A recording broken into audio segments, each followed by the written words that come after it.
From the studios of Farm Journal Broadcast, this is AgDay.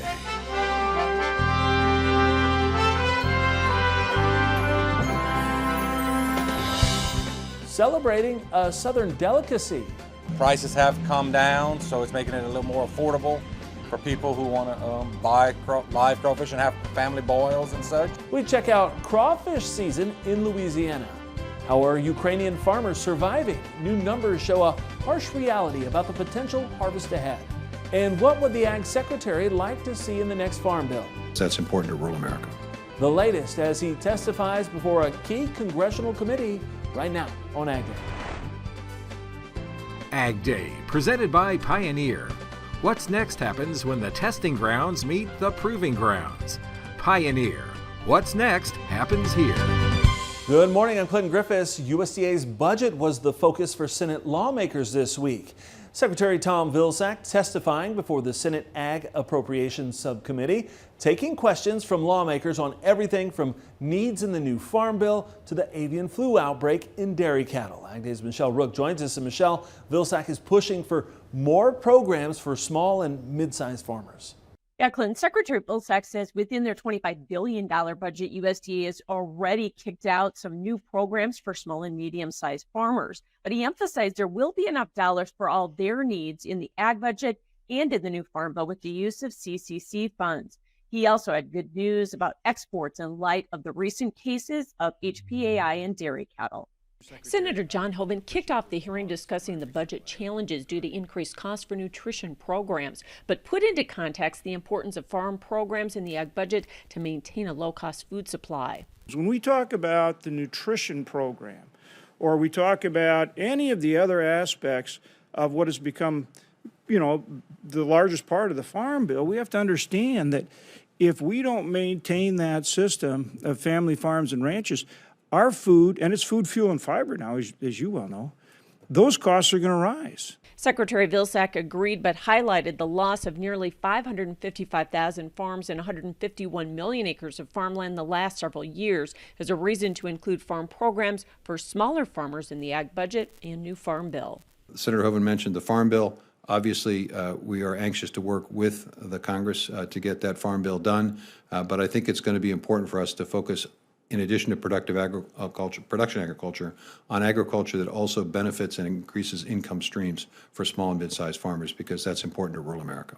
He says USDA has developed programs looking at value-added ag, climate-smart ag, new food processing systems, and renewable energy production to create new revenue streams. Vilsack also provided an update on HPAI and stated APHIS is working with land grants on virus transmission to mammals, vaccines, and treatment. The good news is there's been no negative trade implications. We've seen very little restriction, if you will. A couple of countries expressing concerns, but for the most part, our trading partners understand that we're on top of this, that we expect and anticipate our dairy cows to recover, that our milk is safe, and that it's very, very low risk to people. Vilsack added farms have increased biosecurity, especially around the milking parlor, to stop the spread of HPAI. I'm Michelle Rook reporting for AgDay.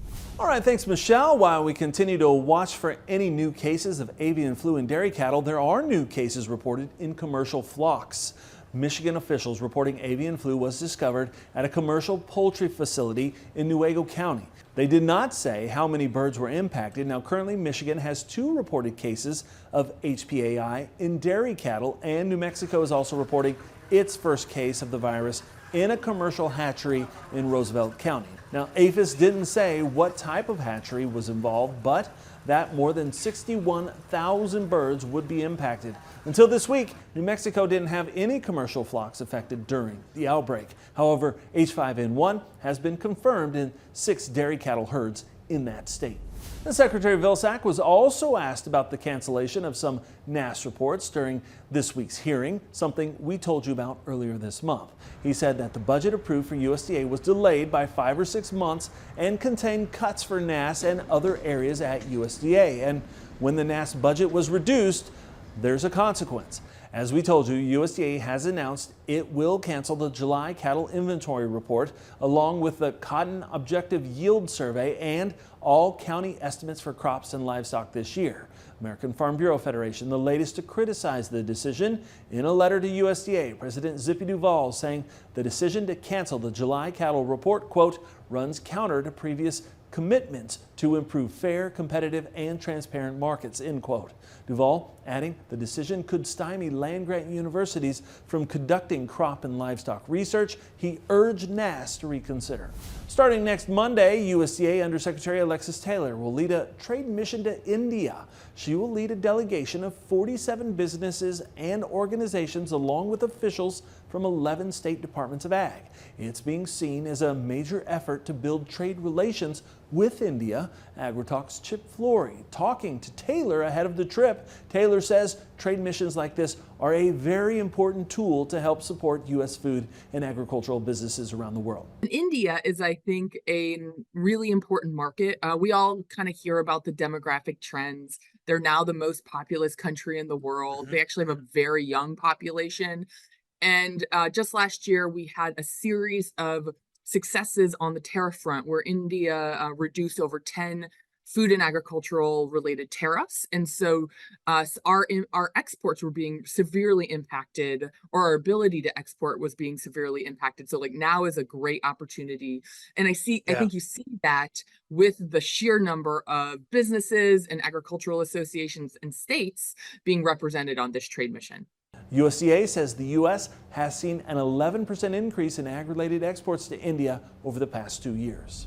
Meanwhile, another trade partner is about to see tariffs increase. President Biden announcing he wants to triple U.S. tariffs on steel from China. The president making the announcement in an address to steelworkers in Pennsylvania yesterday, saying he wants to better protect American producers from Beijing's industrial overcapacity. The White House insists it is more about shielding American manufacturing from unfair trade practices overseas. Well, right now, the Census Bureau says only about 30% of imported steel over a 12-month period came from China. Grain production in Ukraine has remained unprofitable since the Russian invasion, and that's expected to translate into decreased production this year. Now, that's according to a new USDA grain and feed report from the country's attaché. This one graphic telling the story, it shows what average profits were like before the war in blue and what started to happen in 2022 following the invasion there in red. Since that time, farmers have accrued losses of almost all major bulk commodity crops except for oilseeds for 2 consecutive years. The report also suggesting that only oilseeds will be profitable for this year. It says while grains remain in negative territory, that has naturally impacted farmers' planting decisions for the season, with winter crops estimated to be down nearly 9%. Farmers also plan to increase spring wheat and barley while decreasing corn. Parts of Iowa, Kansas, Missouri, and Nebraska cleaning up following an outbreak of severe weather.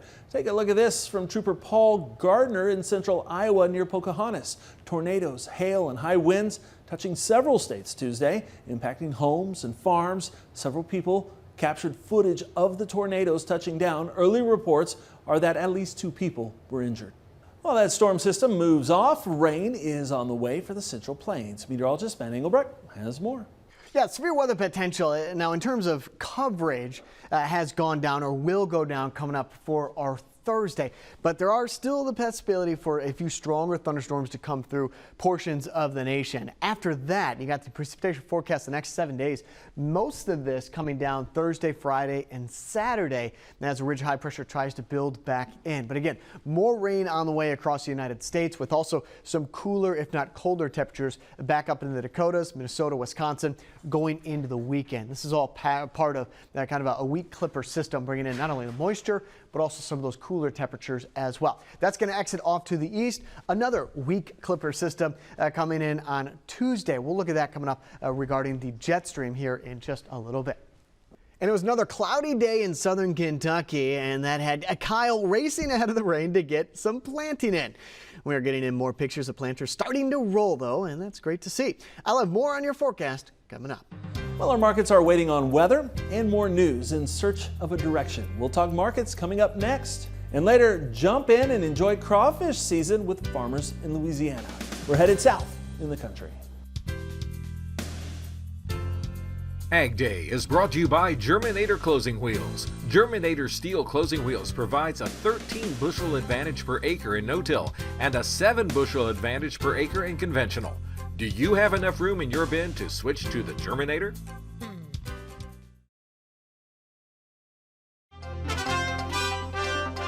Hey, hold the cheddar biscuits. New reports show that Red Lobster is considering filing for bankruptcy. According to Bloomberg, the seafood restaurant is considering filing for Chapter 11 bankruptcy, the chain looking to restructure its debt in order to renegotiate burdensome leases, contracts, and deal with rising labor costs. So far, it's just a conversation while attorneys talk through solutions with creditors and investors. Red Lobster was founded in 1968. Soybeans find their footing midweek, but overall it was a mixed day in markets. Michelle Rook has more in Markets Now. Grains ending mixed on Wednesday. Kevin Dooling with KD Investors joining us. And let's talk about the wheat market first. What was the problem in the wheat market on Wednesday, Kevin? Did we just hit some technical resistance because, the dollar was down? You thought maybe we would have been higher in wheat. Well, right. I think we broke out of a little technical channel to the downside. It's not a major one, but I think that prompted some more funds selling. They're still defending that big short position. Honestly, I thought we'd be higher on the week. The Russian dryness keeps coming in, and they eliminated most of the showers in that forecast and heated the temps up. And, a lot of the main cropping areas there haven't seen a rain since the last of January. So, the last part of January is what I'm trying to say. So, I really thought we'd have a higher week this week, so it's pretty disappointing to see it bleed off again. So, absolutely. What about the soybean market? It was a little bit higher, and so were the products. Was that all corrective buying? I believe so. You got some. We're really close to those contract lows, at least like in the May soybeans we're up 20 cents from contract lows there. So, which we were at the end of February. So, not surprising to see some people moving in ahead of that, or at least covering their shorts a little bit, perhaps, is what brought this on. So corrective, yes, I think so. Are we going to test that number? We'll see. Wouldn't surprise me. And what about the corn market? It feels like on any given day that market moves pretty sideways. But on Wednesday, did we kind of just get stuck between soybeans going up and wheat going down, or? It sure felt that way, and you've got a little wedge there in the corn technicals, and I'd like to see today's low hold. It needs to hold, because if it doesn't, I could make an argument that market's going to drift lower. I'm looking at the weather in Brazil. It looks like it continues to dry. The forecast continues to get drier, so it's a little bit earlier than normal. So 7 to 10 days earlier than normal, which that crop doesn't have any root moisture. So I think that's significant, but like I say, the technicals might overweigh it short term. Kevin Dooling with KD Investors. We'll have more AgDay coming up. For a free 2-month sample of Kevin's market analysis, or if you have a question of any kind, call 541-980-4554 or email kdinvestors@gmail.com. Watch Markets Now with Michelle Rook on the Farm Journal YouTube channel, keeping you updated throughout the day on the markets at the open, midday, and close. Find out what moved the markets today and what to expect the market to do next. Well, as I mentioned a little bit ago, there's that rain coming in on the backside of this low pressure system. There is some energy in the jet stream, which would, being a cold front, could kick up some stronger storms in and across parts of Illinois, Tennessee, even into Kentucky. Now, this is Thursday at 3 p.m. Put this into motion. All of that is going to be moving off to the east. Parts of Illinois and southern Indiana is where some of those isolated thunderstorms will be possible. Again, this is Thursday at 11 p.m. Let's go through the overnight hours. This starts to wash out, but notice the precipitation. Not so much in how much or the coverage, but just the type. Colder air in behind this low pressure system is going to bring an end to significant rainfall in and across parts of the Dakotas, Minnesota, Wisconsin, and a good portion of the Midwest as that cooler, drier air sinks in across the northern part of the nation. Different story as a low pressure system, and I mentioned this earlier, Friday, Saturday, and Sunday, light rain or heavier showers are going to kind of drag down towards the Gulf Coast states and the southeast. So a split picture, a dry back up here to the north, and then more of a soaking rainfall forecast. This is Sunday at 11 a.m. For the weekend, back into the Gulf Coast states and the southeast. So again, there's Sunday at 11 a.m. As you look at what's going on with the jet stream, so there's the system moving out. This is responsible for the colder forecast.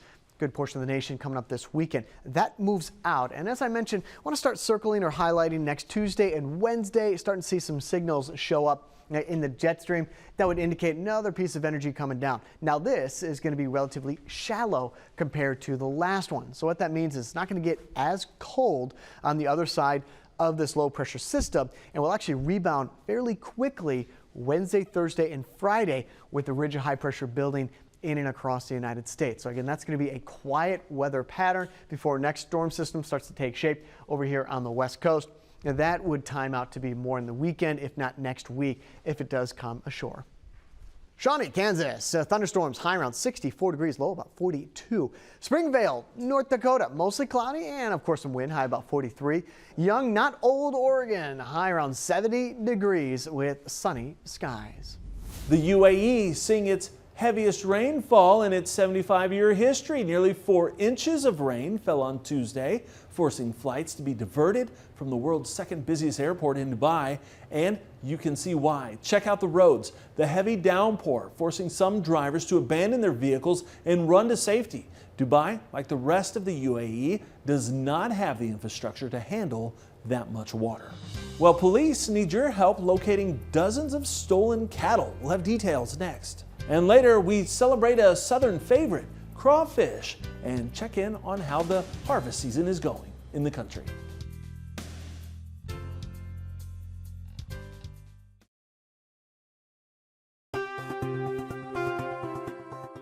A big shift in feed costs right now, helping to boost livestock margins. That's according to the latest Sterling Beef Profit Tracker. Now it says feed yard margins saw an average profit of $212 at the end of last week. Meanwhile, beef packers saw their margins improve an average of $30 per head, but still at an average loss of $202 per head. That puts the margin spread at $414 in favor of the feeder. Now, cattle sold last week carried a total feed cost of $376 per head, which is down about $2 from the previous week, but roughly $221 less than cattle sold for the same week a year ago.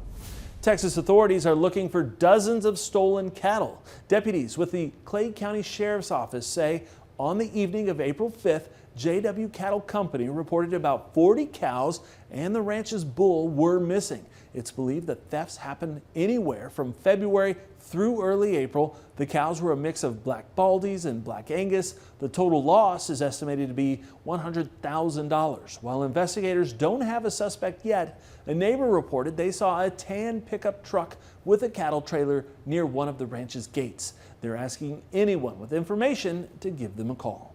Up next, a southern favorite rolls in. Crawfish harvest is happening across Louisiana. We'll see how it's going next in the country.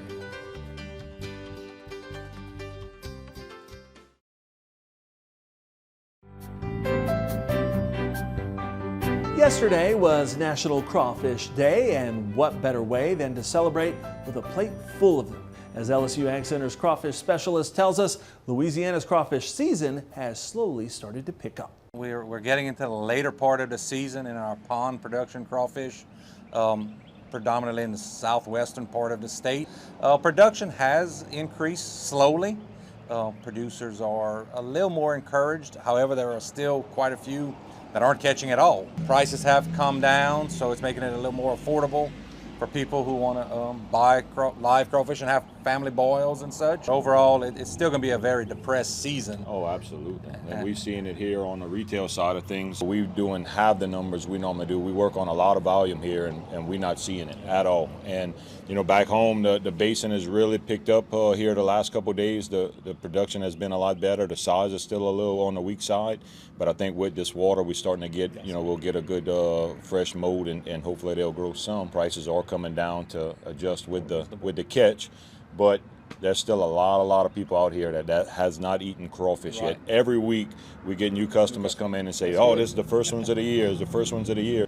If we have a normal weather pattern, if producers were able to stock their rice fields as they had planned, we have a potential for a good year next year. If we have another drought situation, we could see the same thing happen again. We've seen record high prices this year, something we've never seen before. So it's a year to remember, that's for sure. And hopefully it'll be 20 or 30 years from now that we've have another season like this. And our thanks to the LSU Ag Center for sharing that story with us. And that's all the time we have this morning. We're sure glad you tuned in. From all of us here at AgDay, I'm Clint Griffiths. Have a great day.